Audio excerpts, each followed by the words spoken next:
Good evening, everybody. My name is Daniel Klinghard. I teach American politics here at the College of the Holy Cross.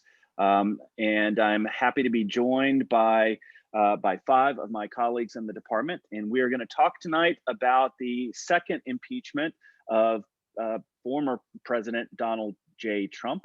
And the formarness will be part of the issue that we will have to be talking about.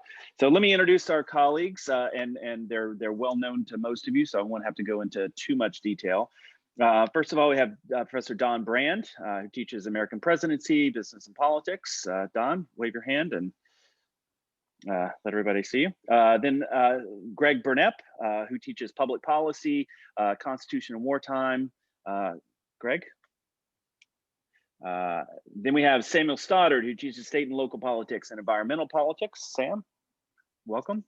And then last but not least, Alex Hindman, who teaches con law, law and society, and a range of legal related courses. I'm going to be moderating the event. I am going to, did I introduce Maria? Did I forget to introduce Maria? Maria Rodrigues. I do not need introduction. I apologize. Maria Rodrigues, who is our fearless chair of our department, and also teaches comparative politics with a focus on Latin American politics. All right, apologize. So I'm going to be moderating the event. We're going to go through our guest speakers first, and then everybody's going to speak for about 5 minutes. During that time, if you have questions, you can send them to me in the chat. I've also got a few questions by email before the event. If you would like to ask the question yourself, it'd be great to get your face on the screen. I can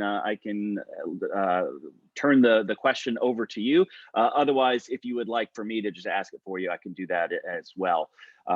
So without any further ado, and just for the record, this event is being recorded, but we do ask that you not record the lecture or the event on your own, but that if you want to take a look at the recording later on, I will have a copy of it. But when individuals are recording snippets of it and trying to put that out on their own, sometimes things can get distorted. So we ask that you not do that. All right, so I'm going to go in the order of folks that I introduce folks to begin with. So we'll start with Professor Brand.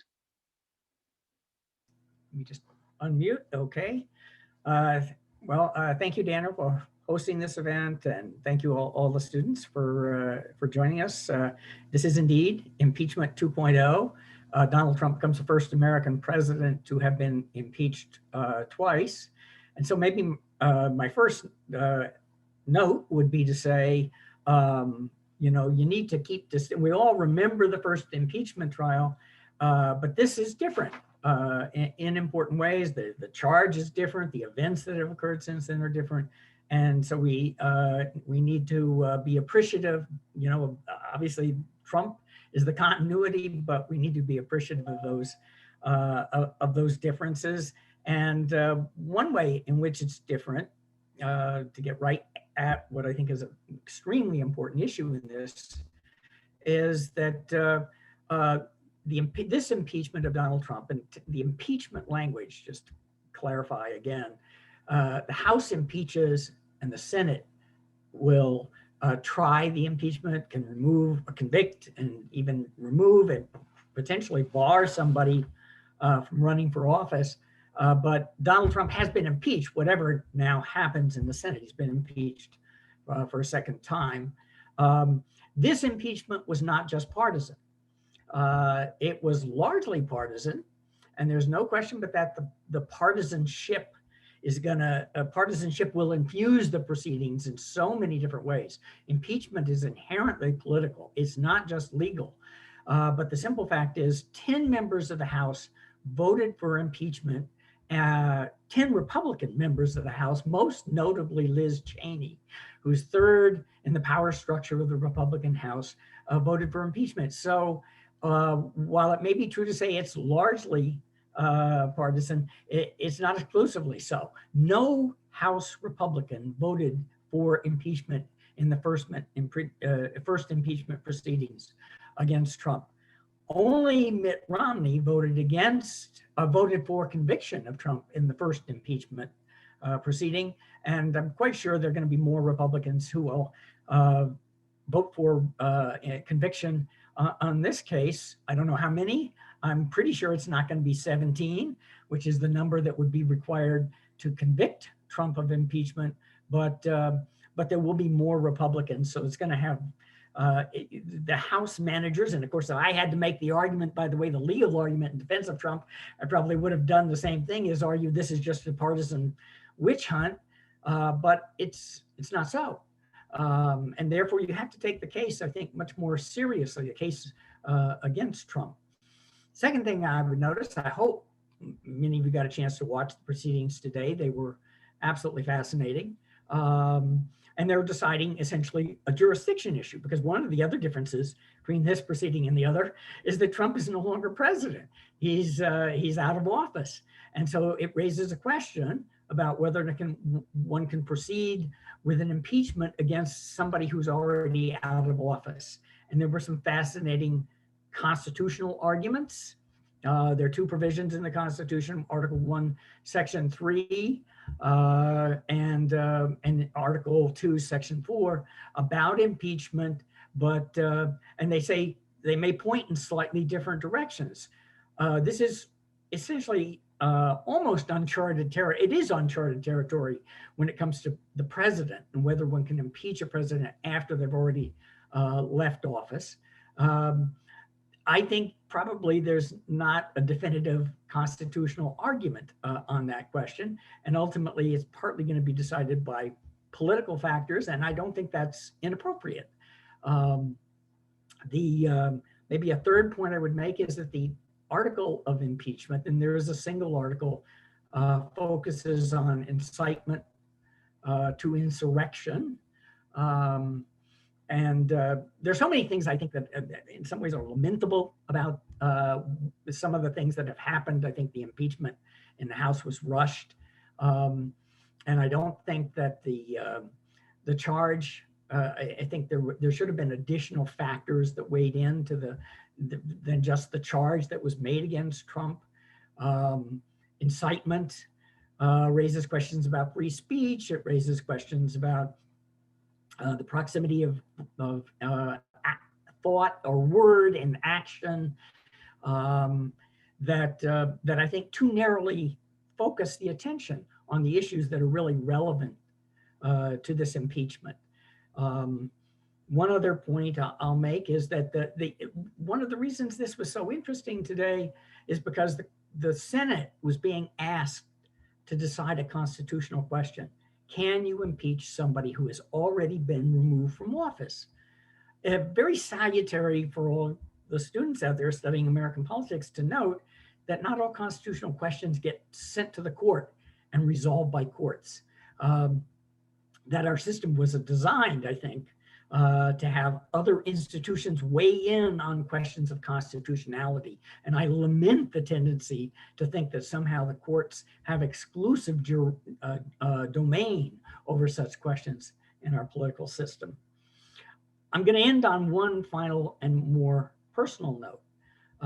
And that is that, I've always felt it was my responsibility as a professor to try to maintain an air of nonpartisanship in class and to make all students of all different political opinions feel comfortable in a classroom setting, not feel they'll ever be penalized for expression of any opinion.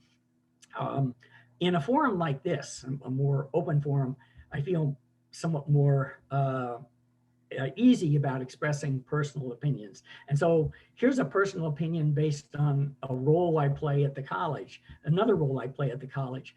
That is, I'm the advisor to the College Republicans. I've been a Republican for all of my adult life. And I've always been proud to try to espouse conservative views on campus, which I think there are far too few expressions of. Campus is overwhelmingly dominated by the political left. But it's precisely as a Republican that I have been absolutely horrified at what Donald Trump has done. And even though I believe the charges against him are much too narrowly focused, they should be focused on his attempt to steal the election. You hear this, steal the vote, don't let them steal the vote. The only person who's been trying to steal this election is Donald Trump.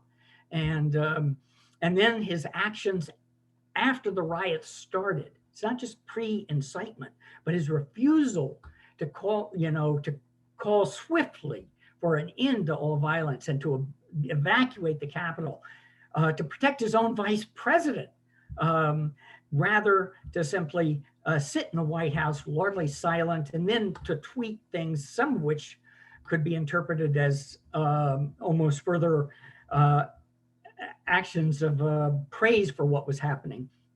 These are the things that I think make it so desirable that Trump be convicted, but alas, very unlikely to happen unless new information can come out. So I'll leave it at that. Thank you, Professor Brand. We'll turn next to Professor Burnep. All right, thanks.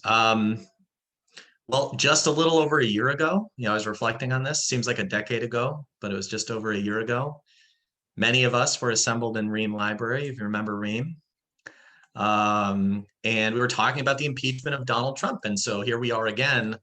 I'm going to focus on something that didn't come up, not once, at the event a year ago. And that is the language, at least to my recollection, which is the language in the Constitution that allows the Senate to bar an impeached and convicted official from ever again holding office in the United States.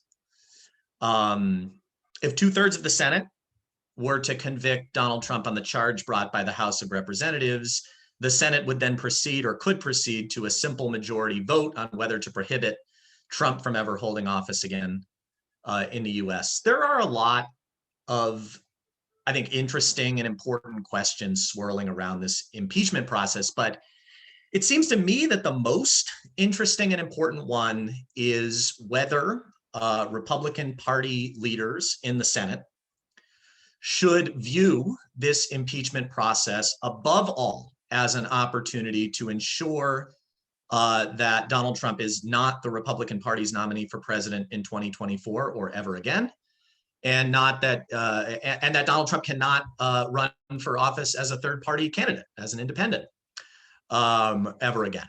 Put another way, Senate Republicans have a chance to do what many of them likely wished they could have done in 2015 and 2016. Remember that when Donald Trump first announced his candidacy for president in 2015, he entered the political fray with virtually no support from Republican Party officials, from the institutional Republican Party. However, because party elites, party leaders, what we might call the party establishment, now has diminished control over their own party's nomination process, Donald Trump was able to win the Republican nomination for president in 2016. After that, of course, and with the help of much of the, though not all, of the Republican establishment, he won the White House.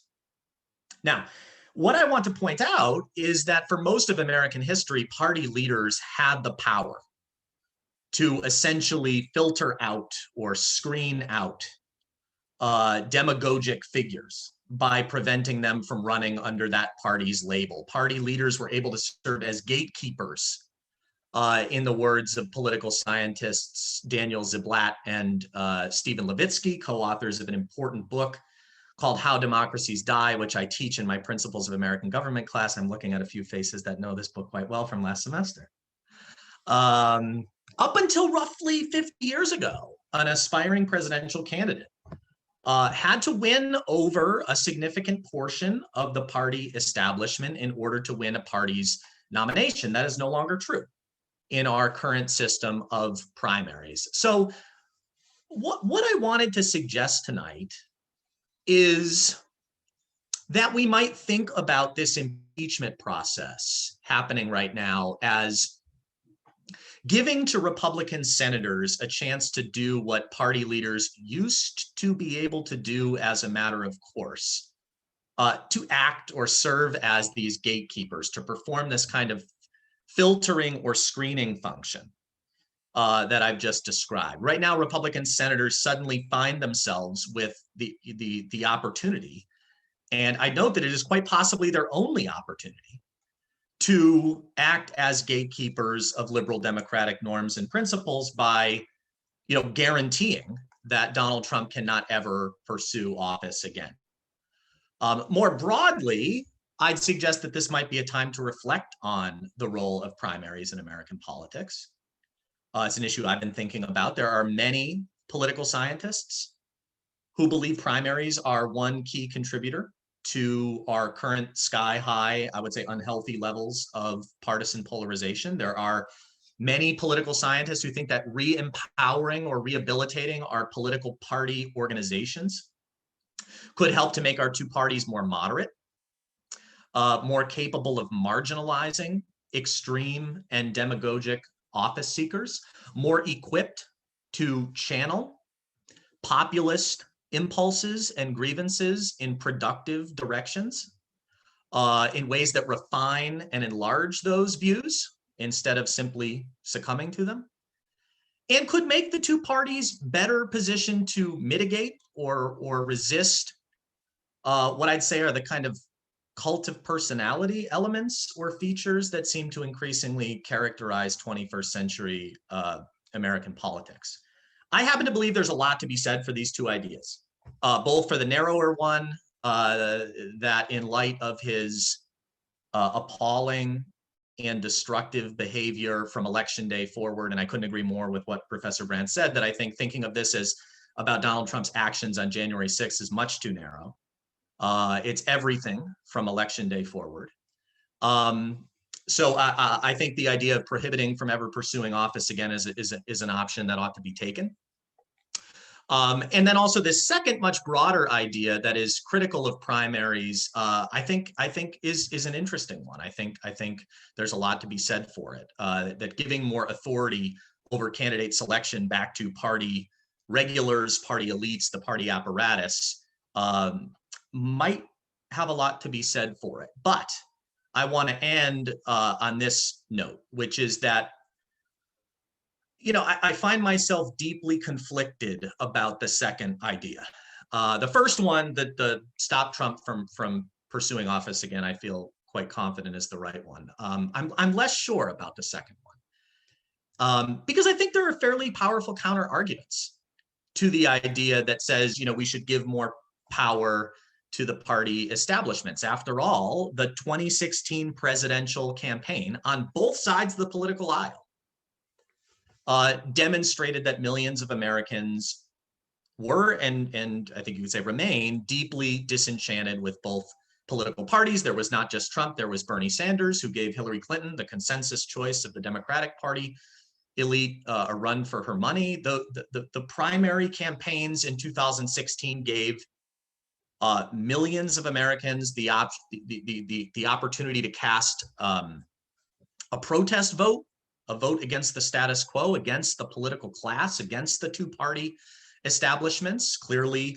many Americans have lost faith in that political class and voted instead for anti-establishment populist figures on both the left and the right. And so I think it is difficult to argue for re-empowering party elites, party leaders to do things like exercise more control over the nomination process, screen out certain figures and ideas at a time when so many Americans believe that political class is the problem, not the solution.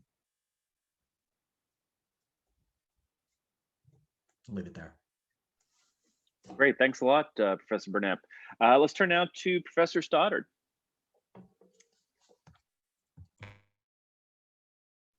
Okay, so I think this is a nice segue into some of the stuff I wanted to talk about, because I wanted to consider this sort of as the political process that it inevitably is, and being undertaken by our political actors, our political representatives. So first of all, I would encourage you to watch this. It's absolutely fascinating and a historical moment. And I thought that I guess they weren't opening statements, but the debates around having this trial or not having this trial today were fascinating. The video, which I'd encourage you to watch, it's like 13 minutes, that the House impeachment managers presented was really compelling, and brought up all those feelings of anger and embarrassment that just brought me back to that day. And so I agree with my colleagues. Something needs to be done here. I'm not convinced that we're going in the Democrats. are going in the right direction. So it's important to remember that the people who are undertaking this project are our elected representatives representing their constituents. I would love these folks to stand on principle, but the motivation, the incentives for them to act that way are certainly pale in comparison to the very practical motivations of maintaining, their popularity with their base. So I think the question we have to ask is there investment from Americans into this process? Is there investment from Americans into seeing a conviction and a barring of Trump from office? Certainly when you look at Republicans, the polls around Republican voters and whether they favor removing Trump and barring him from future office are coming in about the same as they did last time. So less than 10% of self-identified Republicans say that they want this to happen. It's difficult to imagine the representatives of those Americans going against the will of their constituents. And certainly that's the point of the trial. And I hope that as Senator Cassidy of Louisiana did today, the senators go in with an open mind and consider these facts. But I think we'd probably be naive to think that this is we don't know how this is going to turn out. You'll get a handful of Republicans. I think you'll get more than last time, but as Don suggested, you're not going to get 17 that you would need to get up to 67 votes for 2/3. So what are we doing? I think they're making a political mistake here, honestly, because I think most Americans are going to look at this. They're going to assume it's a foregone conclusion, and I think that they are largely right. And I think that the interest, corresponding interest, is going to be rather low. The television ratings for impeachment last time were not particularly high. They were lower than the television ratings for either the Kavanaugh hearings for Justice Kavanaugh or for the Robert Mueller testimony in front of Congress. And I think the big difference is that Americans recognize that there was, we didn't know what was going to happen with Kavanaugh. We didn't know what was going to happen with Mueller. Most Americans feel like there's not much to watch for here. So you can see that reflected in what the agreement that was made between Schumer and McConnell about how this process is going to work. They're looking at doing a shorter trial than they did a year ago, so limiting it to 16 hours instead of 24 for each side, trying to wrap this up within a week. I think all of that basically demonstrates that they understand that this process is not ultimately going to reach the resolution that, again, like I share my colleagues' views that something needs to be done. And so my opinion would be that they should use the 14th Amendment route that several scholars, particularly Eric Foner, who's a really impressive professor emeritus from Columbia on Reconstruction issues, pointed out. And so if you take yourself back to the end of the Civil War, and we were doing Reconstruction, and some really important provisions were added to the Constitution following that obvious insurrection event of the Confederacy. And in the 14th Amendment, reading from Section 3, it says, no person shall hold any office, civil or military, under the United States who, having previously taken an oath as an officer of the United States to support the Constitution of the United States, shall have engaged in insurrection or rebellion against the same, or given aid or comfort to the enemies thereof. But Congress may, by a vote of 2/3 of each house, remove such a disability. That's Section 3. And so what Section 3 of the 14th Amendment is clearly indicating is that anyone who engages in an insurrection or provides aid and comfort to such an insurrection against the United States government shall be barred from holding future office in the United States government, and also actually in state legislatures. I edited it down. Shall be barred from holding future offices in the United States government unless Congress chooses by a 2/3 vote to reinstate them. And this is a process that was utilized following the Civil War for former members of the Confederacy who were then attempting to be seated in Congress. Congress refused to seat them. In several cases, these folks in question took this issue to the courts, and the courts sided with this section of the 14th Amendment, indicating that Congress did, or the 14th Amendment, and then by the power of Congress, have the power to block them from holding these offices. Now, and there are other instances there as well. This was actually used during World War I to bar an anti-militaristic socialist from taking a seat in Congress as well. And then there's Section 5. And this is a really key point. Section 5 of the 14th Amendment says, the Congress shall have the power to enforce by appropriate legislation the provisions of this article, what I just said about barring folks from office. So when the 14th Amendment was passed in 1870, everybody knew who the insurrectionists were that we were talking about. Now, there's an open question about whether Trump should be considered an insurrectionist, should be barred from office. What Section 5 of the 14th Amendment tells you is that Congress has the power by legislation to declare who is an insurrectionist and declare that they should be barred from office. That means that it's something that can be done in Congress by a simple majority vote. Not only that, there are not all the provisions around having an impeachment process and having an impeachment trial, which is why this is going to extend out at least a week. And then there's the question about witnesses. So when we think about how this applies to President Trump, it's clear that this would have been, I would suggest, I think this is a better, a clearer, a less constitutionally complicated, and most importantly, a more politically viable way of preventing Trump from running for president again. Congress could get this done literally in an afternoon, right? They could just pass this thing as legislation. They could bar Trump from future office. They could avoid drawing out this process for a week or more. And ultimately, they could allow the public to do what I think the public is really yearning to do, which is just move on. Great. We'll move on from Professor Stoddard to Professor Hindman. Alex, go ahead. Thank you. Thank you, Sam. Thanks, guys. Yeah, no, look, I've struggled to think about what happened on the 6th of January. And that's tough in my day job to figure out how to say intelligent things about what happened about a month ago. And in part, I think, like Greg said, I remember sitting on a panel about a year ago trying to talk about, the historic impeachment, only the third time we'd impeached a president. And now it's sort of Groundhog Day a little late in a way.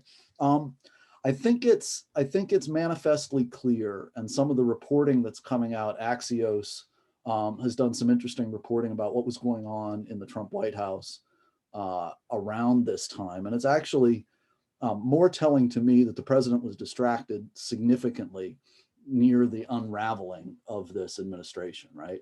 And I think we've known for a while that the president lacks the character that we might expect from chief executives. And I think in that context, one needs to seriously think about disqualification, whatever means that might take.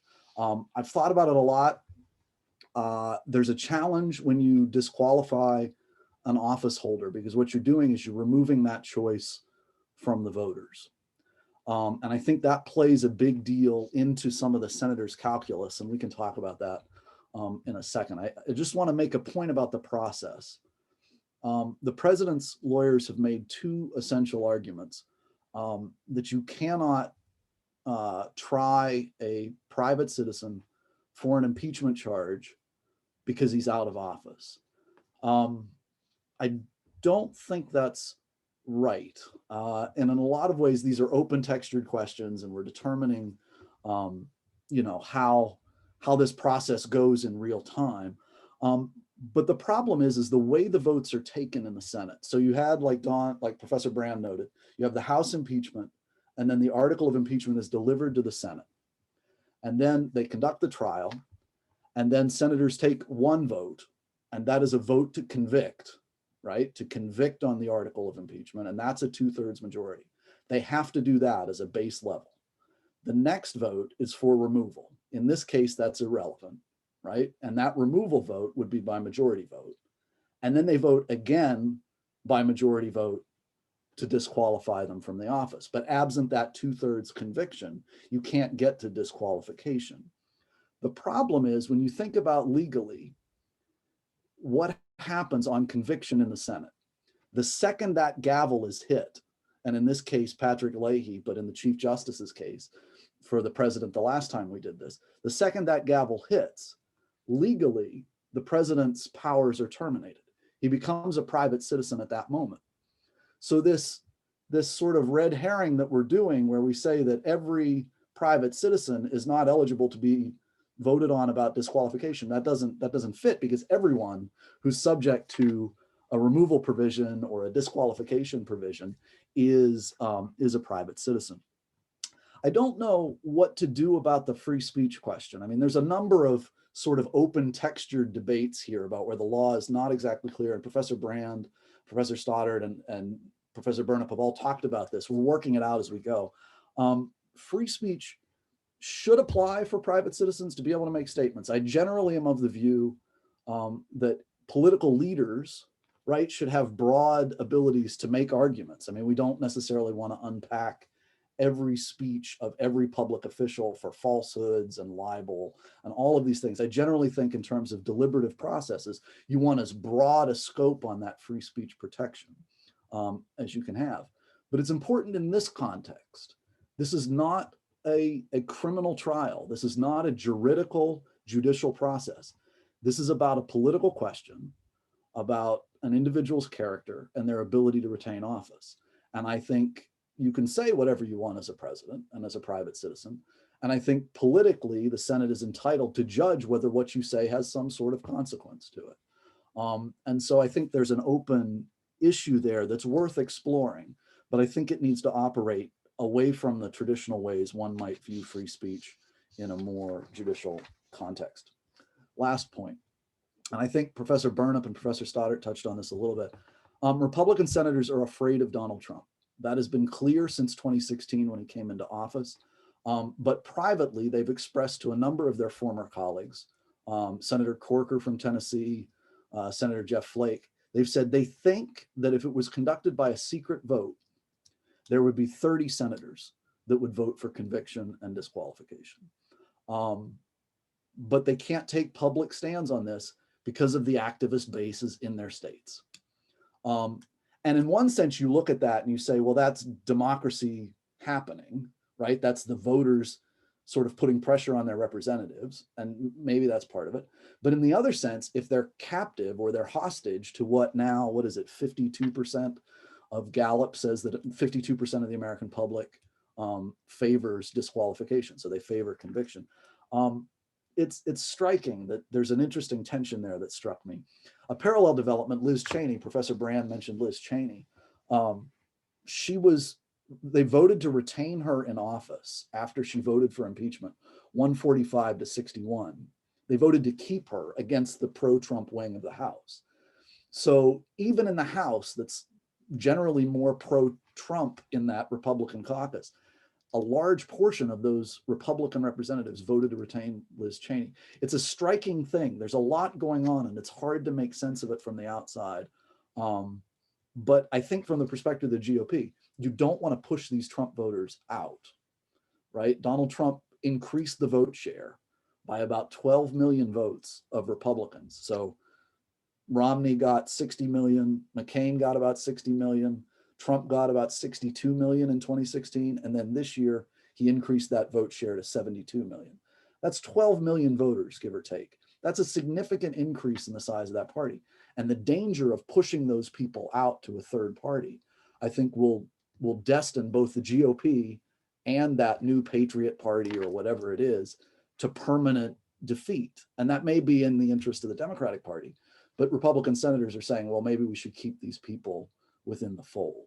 And so I think there's a lot of stuff going on in the calculus. I just don't know how it's going to sift out yet. I'm generally of the view, though, that if this isn't an impeachable offense, I don't quite know what is. And so that's worth thinking about. But anyway, I'm going to cede the floor. Great. Thank you, Professor Hindman. We'll turn now to Professor Rodrigues. Maria? Okay, so just 3 points. I'm here just as the comparative on call. And I think, of course, without going into the details, all of you have or will soon take comparative politics, where we discuss the two types of liberal democracy, presidential system, which you're familiar with, but there's another one, which is the parliamentary system. And in the parliamentary system, one does remove the head of the executive in a much smoother process, a vote of no confidence, a change in majority. So it's not unheard of. I'm not saying that the US should change and become parliamentarists, but that there are other models out there that address the fact that maybe 4 years or X number of years might be too much in certain circumstances, and there is a way of moving on and altering the system. So that's homework for all of you to understand this process better. But I'm here because I have been very attentive to impeachment processes in Latin America. Latin America, differently from Europe, has adopted almost letter by letter the Constitution, the presidential system, and the Constitution model inspired by the United States. So all countries in Latin America, Brazil is a presidential system and has suffered a few impeachment processes, and one relatively recent. And we learned that impeachment processes are a combination of two elements. The one was already exhaustively discussed, which is the political will. There has to be popular pressure to a certain extent, and the political judgment. But what is interesting in the case of Latin America and Brazil in particular is that it's a much more legalistic society, and things are more enshrined in the code. I was using the term that is literally translated from Portuguese, which is there has to be a crime of responsibility as one component, right? And the crime of responsibility is a way of translating the abuse of power that we've been talking about. But in Latin American legislation, there is that use of the term crime. So there has to be something written, something that is codified that the president kind of step out of, right? So then you need that. You need that, and that may not be sufficient because you need the political will. And what happened that was interesting in Brazil is that one president from a very popular party did a very minor stepping out of bounds and gave room for arguments and documentation that financial crime had been committed. But at that moment, that had been political scandals of corruption. The economy had tanked. So people went out on the streets, which Professor Stoddard mentioned, right? The issue of where is there an investment from Americans? So it became very clear that there was an investment from Brazilians, everybody marching day in and day out. And so it became very easy to muster that political will and get this person out. We're now with a president that it's like the pet of Donald Trump. He loves Donald Trump, is completely loyal to Donald Trump, has been, in fact, accused, and perhaps that could be a strong case that crimes have been committed against human rights, but there's no political will, right? He is popular. And even someone that has arguably committed crimes of responsibility, or if you want to use the abuse of power, very clearly, much more so than the previous one, in the absence of political will, nothing is happening, right? In the COVID time, no boots on the ground, no popular pressure. Nothing is happening. And the last thing I wanted to say is that, again, based on this very legalistic political culture, when the impeachment happens and there is a conviction, the disqualification is limited to 8 years. So for 8 years, 2 subsequent elections, the person cannot run. But after that, those political rights are reinstated. So it kind of attenuates a little bit. Okay. Great, thank you, Professor Rodriguez. I want to open it up to the floor for just a second. Let me just remind you, if you in the audience have a question, please just send me a chat, and I'll get you in on the roster of questions, and to let me know if you want to ask the question yourself or if you want me to translate it for you. But one question, and I think this is a great one because it's at some level it's such a basic question about impeachment. But it's one that I struggle sometimes to get my head around. So when we talk about the impeachments being a political process, what do we mean when we say that? Does that mean that legal standards don't apply? Does that mean that as long as the 2/3 majority just disagrees with the political, that they can vote against it? What exactly do we mean when we call an impeachment a political process in America? Anybody who wants to jump on that one?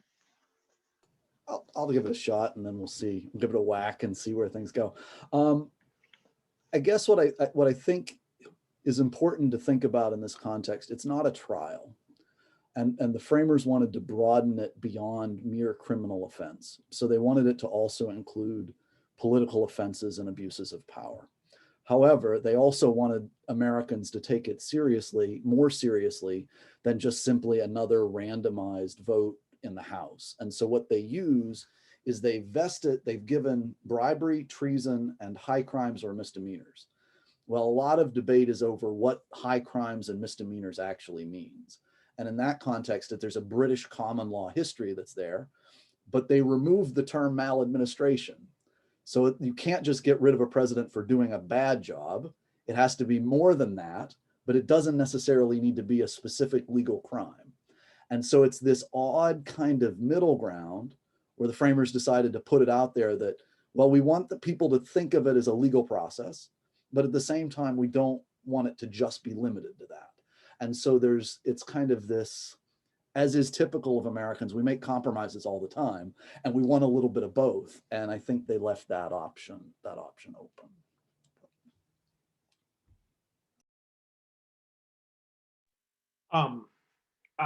One thing that I would just add, and I was reflecting on this with Maria before, one thing I learned from the first impeachment trial, I think Adam Schiff was talking about this a year ago, when they talked about high crimes and misdemeanors, the understanding, I believe, of the founders' interpretation of the word high is that the highness is the place from which you commit the acts. So in other words, high crimes and misdemeanors are not really serious crimes or really serious misdemeanors.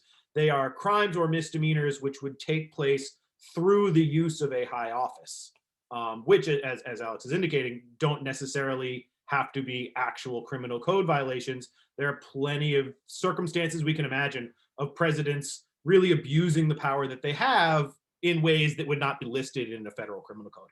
And so, this, again, I agree with my colleagues. It's hard to imagine a more pernicious use of your high office power than what we saw here.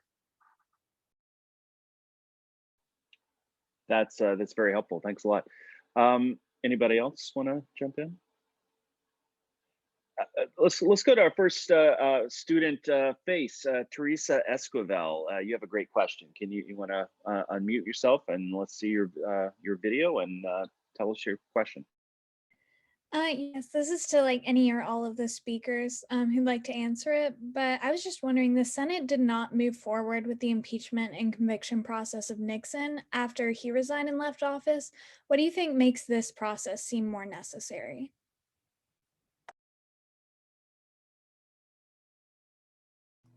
I'll jump in on that. And Nixon actually was never even formally impeached. Technically, he resigned before the House even got to an impeachment hearing, but Nixon left office prematurely. And there was no question but that his political career was over at that point. He was discredited. And whereas Trump, there are certainly suggestions that Trump might even run again in 2024. He plans to be actively part of the campaign in 2022. So he wants to remain a dominant force in the Republican Party. And so in terms of, the need for potential further action, I think that would distinguish the Nixon case from the Trump case. Nixon also said, "I'm sorry." Donald Trump will not say that. Nixon, by the way, also in 1960, when he lost the election narrowly to Kennedy, refused to challenge the legitimacy of the election because he felt it would be detrimental to the country. And so, you know, when you get compared to Richard Nixon and you're worse, as I'm arguing Donald Trump is, that's not a good thing. Just one other piece really quick. I think Nixon would have been ineligible underneath the 25th Amendment already. And so he had already served out the max number, so he wouldn't have been eligible to be reelected. So. Thank you.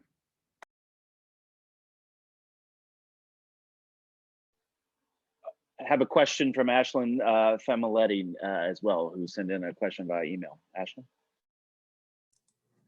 Hi, professors. So during the Electoral College vote count in January, the commentators on like the NewsHour coverage were saying how senators tend to be a lot more autonomous than House members when it comes to opposing maybe what their party thinks or even what now the former president would say. So do you think that this perceived autonomy might make Republican senators less fearful of retribution for a potential vote to convict, specifically the 4 that have already announced they're retiring before their reelection in 2022, or the 20 that just got reelected 4 months ago? And do you think that we might actually see Republicans vote to convict more readily than their House counterparts who did not vote to impeach?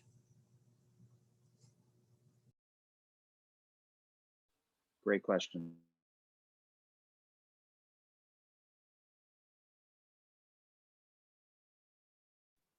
I mean, I already shared my thought that I don't think we're going to get there on 17, but yeah, certainly if you want to look for folks who are going to be more free, the factors that are involved there when you talk about senators is simply that, you know, they have 6 years between elections. And so if you're somebody who, for example, just got elected in 2020, it's kind of hard pressed to believe that this is going to be the issue at the forefront of voters' minds in 2026. So there's that aspect to it. The other thing that often leaves senators a little more free to break from their party is simply the fact that they're running statewide instead of in a gerrymandered district. And so they might have a little more responsibility to moderate voters or to independents and stuff like that. So to a certain extent, yes. And I think we saw an amazing example of Bill Cassidy, I mentioned before, who had come out a week ago and said that he thought that this trial was not constitutional and then voted for it today. He said based on the performances of the lawyers, which I think was the right read of those performances. But the other thing that goes on that's worth mentioning is passes will be given. And so one thing that happens in Congress is that if there's a vote and the party leaders know which way the vote is going, but they see an advantage among the electorate of some of their members to allow them to vote against the party, then that's something that is sort of worked out behind closed doors. I wouldn't be surprised if there are those types of discussions that go on as well.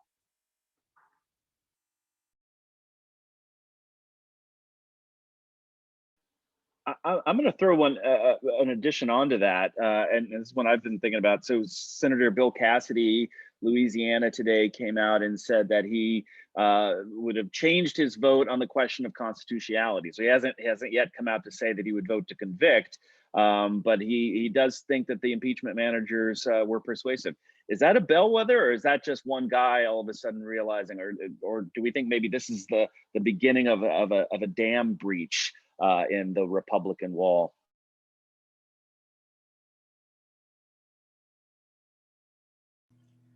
The one thing I would say about that is that I thought that the dam breach might have occurred when Mitch McConnell came out and said, I think that the Senate should consider,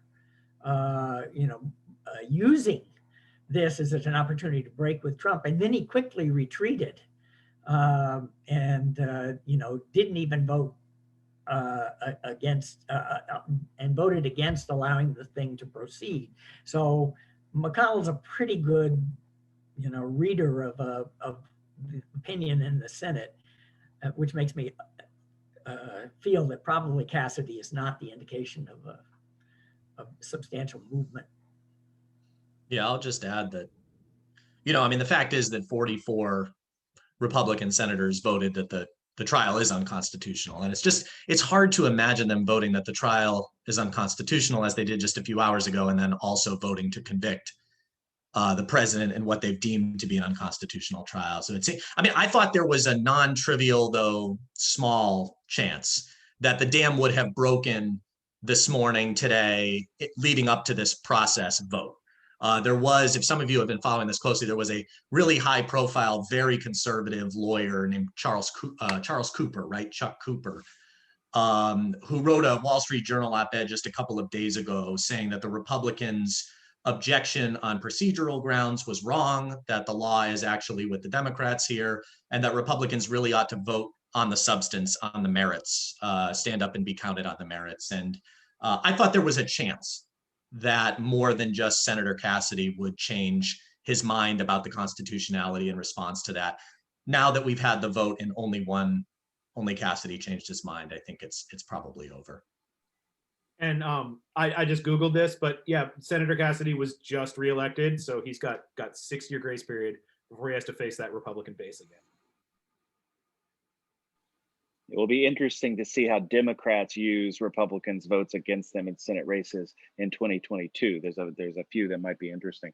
I have a great question, sort of a big one from Grace Berg. Grace?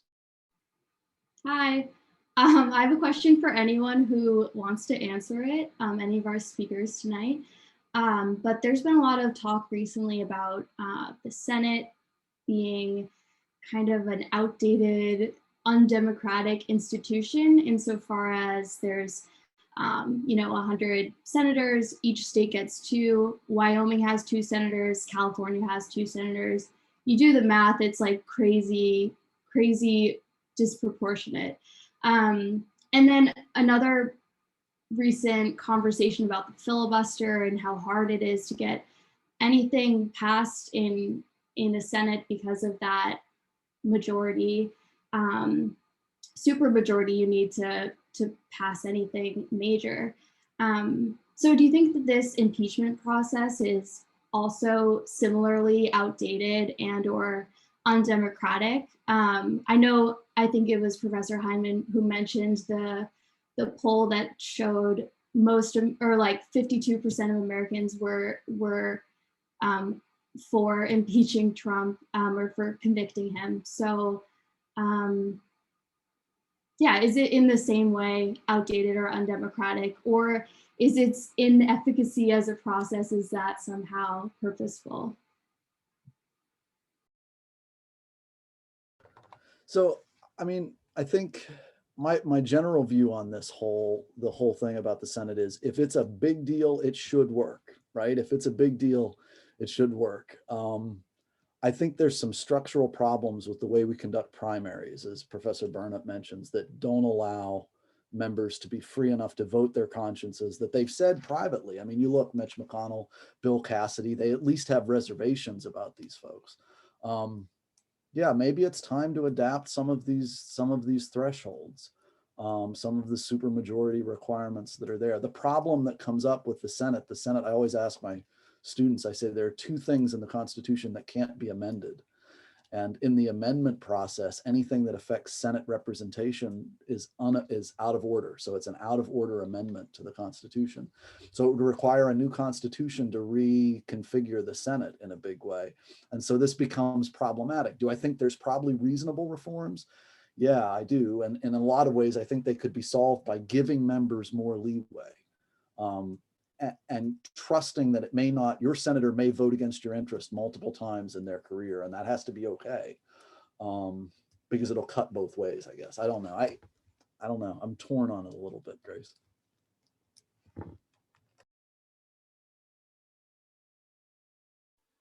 It's an interesting question to ask, and one that maybe we should ponder on a little bit longer.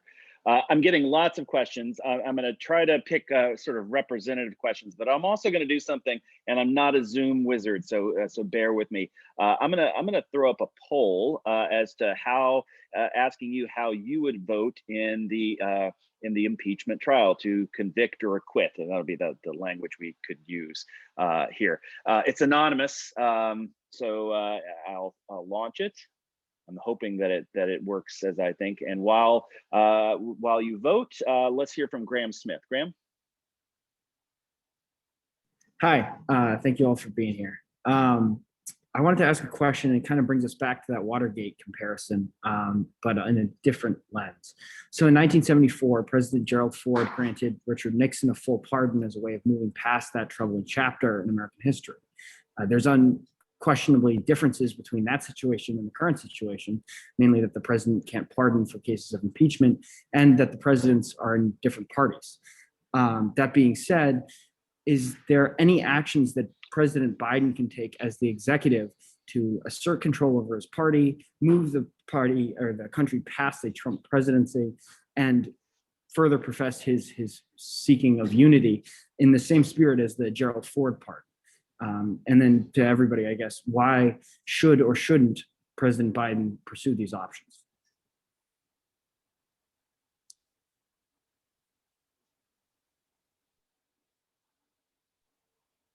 I think what you're mostly referencing would be Biden's informal role with consulting and advising Congress. It doesn't seem to me like he's taken them up on that. I mean, obviously, we've seen this coming down the train for a few weeks now. Biden could have gone in and worked with Schumer in particular, or Pelosi too, on what the articles would look like, the nature of the trial, what method. Again, I suggested 14th Amendment, what method they pursue in the first place. At this point, I don't feel like he has a big role to play. I'm sure he wants to move on and have people focus on his agenda. For my part, when it comes to unity, I think the prerequisite of anything approaching that is a complete apology from the former president, and an acknowledgement that the election was not stolen, was not fraudulent. I don't think it will unify the country. Without that, telling the truth to the millions of Americans who have been lied to by Donald Trump, I don't think it would unify the country at all for Joe Biden to show any kind of mercy. Yeah, that's where I'm at. Maybe Graham is suggesting a great point, which is, how about a bargain? Trump can't ever run for office again, and we pardon him. I have no interest in sending him to jail.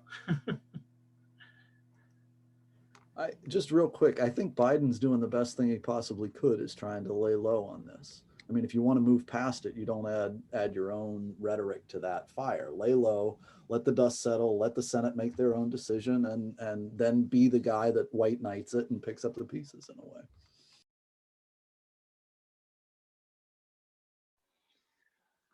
So I said I would end this right at 8, but I got a great question. I think it's poetic to begin with a statement from the faculty advisor to the College Republicans, and to end with a prominent member of the College Republicans, Marissa George. You have a question.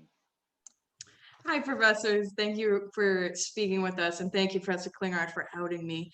My question does involve the Republican Party as a whole. So I noticed the theme surrounding this for the last several weeks has been this moving on and this moving the Republican Party away from Trump. But I guess my biggest question involving that is that even possible, in the sense of, over the last 4 years, and Professor Hindman referenced this a bit, it seems like the damage has already been done when we look at Congress and the Matt Gaetzes and the Madison Cawthorns, who are definitely more of the Trumpian Republican, versus if you look at like a Mitt Romney, I think is the typical one that the Trumpians would be like, oh, he's not a real Republican.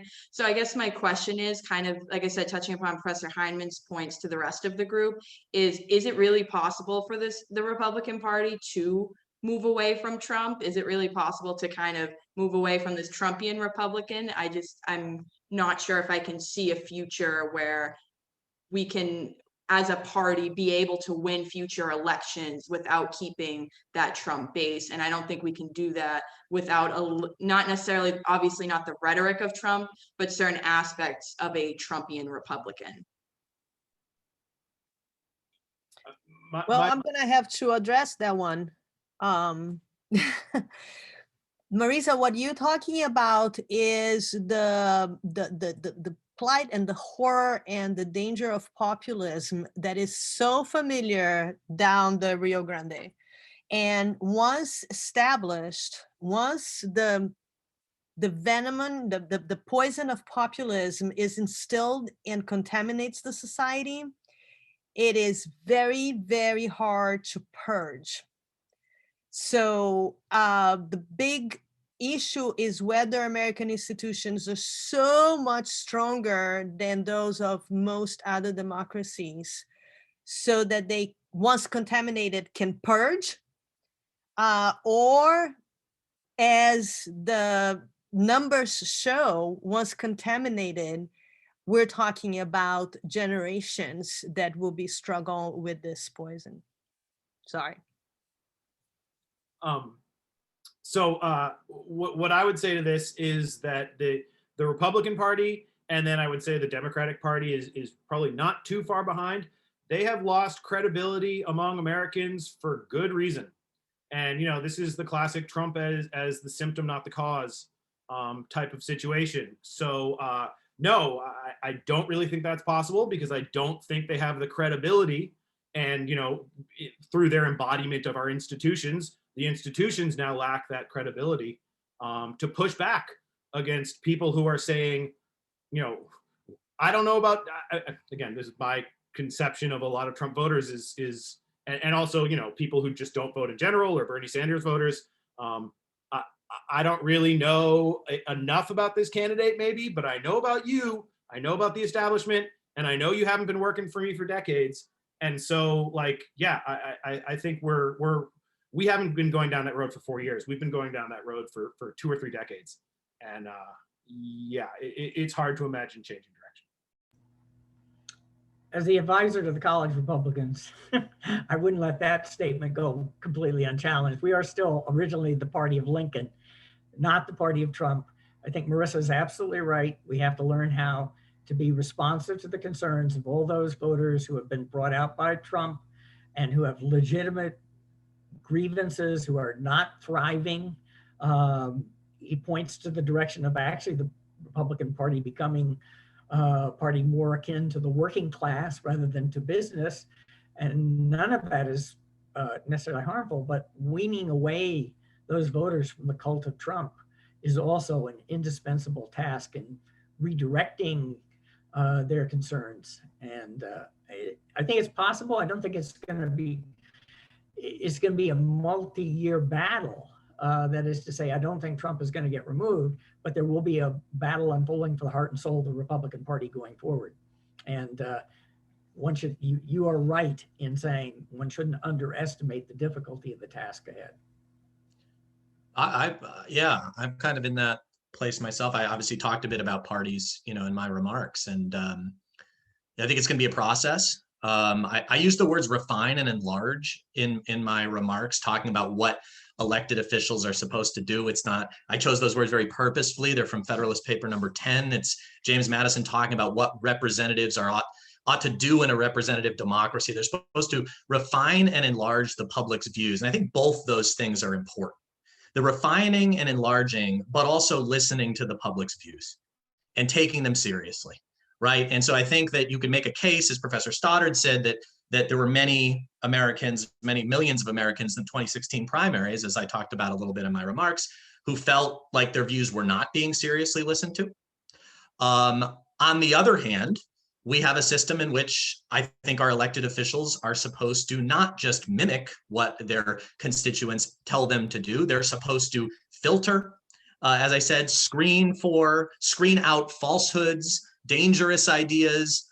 They should edit, make more presentable the views of the public.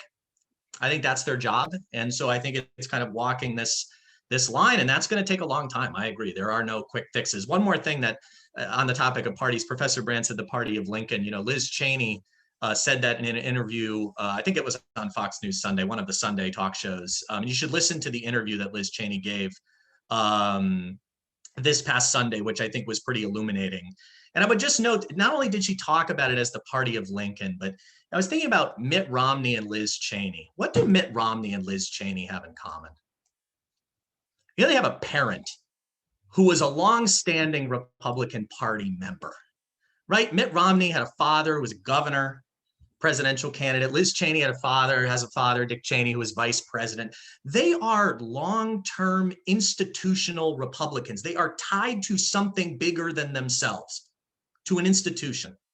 And I think, there's something to be learned about the role that institutions like political parties can play. But again, only if, as Professor Stoddard said, they have the faith of the people, the trust of voters. And I think that's going to take some time to earn back. Great. That seems like a great place for us to end. I'm going to share the poll results with you guys. So 48 to 17 convict for conviction. That's 74%. We had a pretty good turnout. Of course, it's not a scientific or legally binding poll by any means, but it's an interesting indication of where this group of Holy Cross folks are. To my colleagues, thank you so much. In normal times, we would all be standing around the office yelling and talking and coming into offices and having these kind of conversations. We can't do that now, but it's great to be able to hear a little bit of your thoughts. To all of the audience, thank you so much for showing up and for great questions. I'm sorry I couldn't ask all the questions. They really are really wonderful questions. I'll have this recording and make it available to folks if you're interested. But otherwise, good night, everyone, and have an enjoyable rest of your week.